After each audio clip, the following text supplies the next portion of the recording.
Bienvenue chers téléspectateurs sur ABC, c'est moi Zalal Mourkana avec le journal. Le bureau du Premier ministre éthiopien, conformément à l'article 8, paragraphe 2 de la proclamation numéro 1248-2013 portant la création de l'autorité du marché des capitaux, a annoncé qu'à compter du 30 novembre 2022, le Dr Buruk Taye a été nommé directeur général de l'autorité de marché des capitaux d'Éthiopie, et le conseil qui sera présidé par le Dr Buruk et à 6 autres membres. Le Comité national éthiopien de lutte contre la corruption, récemment créé, a commencé à mener ses activités. Selon des enquêtes antérieures, des vols présumés à divers niveaux, dont le directeur général du service de sécurité financière, Tewodros Bekele, la gestion du réseau d'information de services de sécurité nationale, la police, les procureurs et les juges ont été arrêtés.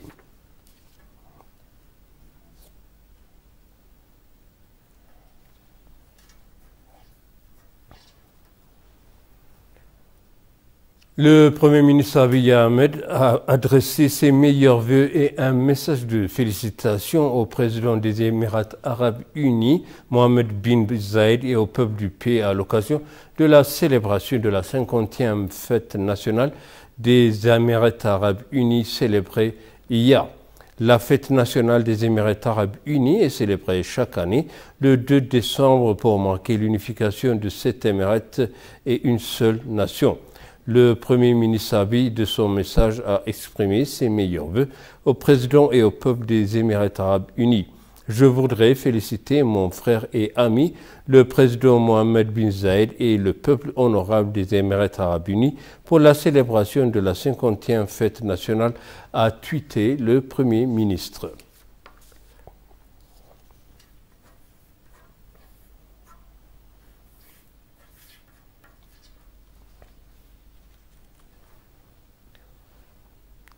Il a été déclaré que le programme des Nations Unies pour le développement apportera le soutien et la coopération nécessaires aux travaux de l'Éthiopie visant à mettre en œuvre en état les zones déchirées par la guerre. Le vice-premier ministre et ministre des Affaires étrangères Damaka Makonnen s'est entretenu avec le chef du programme des Nations Unies par le développement à Tim Steiner dans son bureau.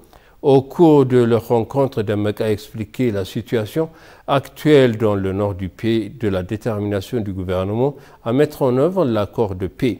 Achim Steiner a pour sa part apprécié la détermination du gouvernement à mettre fin aux problèmes dans les parties du nord du pays et par un accord de coopération nécessaire pour construire la zone déchirée par la guerre. Il a également confirmé que d'autres partenariats travailleront à travers leurs organisations pour coopérer au processus de reconstruction.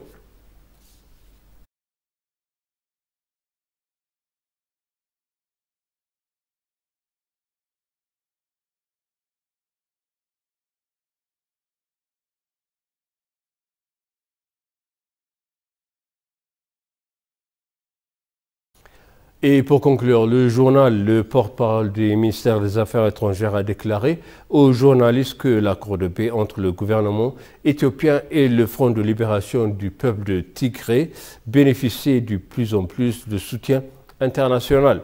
Lors d'un briefing aux journalistes, le porte-parole Melde Salem a déclaré que le gouvernement mobilisait actuellement des ressources pour les travaux de construction dans les zones détruites par la guerre. Alem a en outre informé que la réhabilitation des citoyens qui ont été déplacés par la guerre et le retour dans leur foyer est en cours. Au cours des 2 dernières années, l'Éthiopie a réussi des missions diplomatiques grâce à l'efficacité et la nomination par le pays d'ambassadeurs, d'universitaires et des responsables gouvernementaux concernés, a déclaré le porte-parole. En ce qui concerne la diplomatie citoyenne, 4300 Éthiopiens ont été rapatriés de Zambie, du Yémen, d'Arabie Saoudite la semaine dernière, a appris ETV. Chers téléspectateurs, ainsi s'achève le journal. C'était moi, Zalal Mourkana, et je vous souhaite une bonne suite de programme.